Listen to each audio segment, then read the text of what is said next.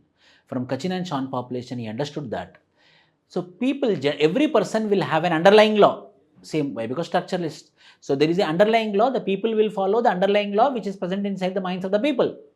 But people will be inconsistent with underlying law, people will be inconsistent with values for self-aggrandizement, for acquisition of power, for accumulation of wealth. So in any society or every society, there will be inconsistent with values, which he named it as conflict with mental structure. 100% people will not be consistent with values, people will be inconsistent with values.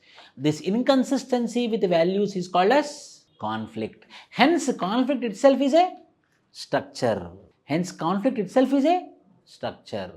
Who told this? Anything more Edmund Leach told?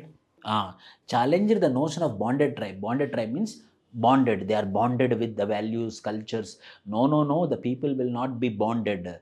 They will be inconsistent for their growth. Yes or no? Sahil. Post-structuralism bolta hu main, just it's not there in the syllabus, but only one point it is. Post-structuralism. After structuralism, then there was a question that how something will be becoming an underlying law, how something will become the mental structure, how something will be present in the unconscious mind. Then the post-structuralist gave the answer, simple answer. The post-structuralist told that whatever happens in the history, that will become part of experience, that which became part of experience will be embedded in the minds of the people. So they gave emphasis on history in order to understand how a underlying law will be present. Post structuralist किसके ऊपर emphasis किया था? History के ऊपर. So we understood about classical evolutionism, historical particularism, diffusionism, functionalism, structure functionalism and structuralism. Next we have culture personality school, new evolutionism, culture materialism, symbolic and interpretative theories, cognitive theories and postmodernism.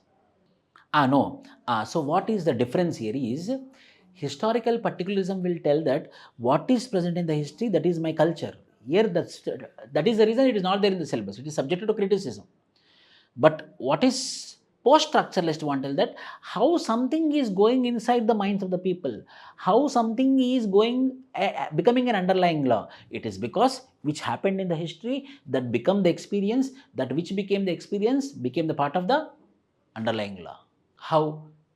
Culture relativism, two cultures should not be compared. Every culture is unique in its own context. Hence they are against comparative methods. Comparative methods also who told? E.B. Taylor. That is also one of the contribution. E.B. Taylor, comparative methods. He is against comparative methods. Who? Bose. So cultural relativism will violate human rights. For example, Sati. Yes, very good. It is their culture. Let them continue. It is violation of human rights. Cultural relativism will not violate the human rights. Yes, it is their culture. Why you are discriminating them? Let them follow. It is their culture. That is their dress pattern. Yes, it is favoring human rights. Strength and weakness means advantages and disadvantages, positives and negatives. Critically evaluate, critically examine, critically discuss negatives. Negativism, 50% of the answer should be criticism.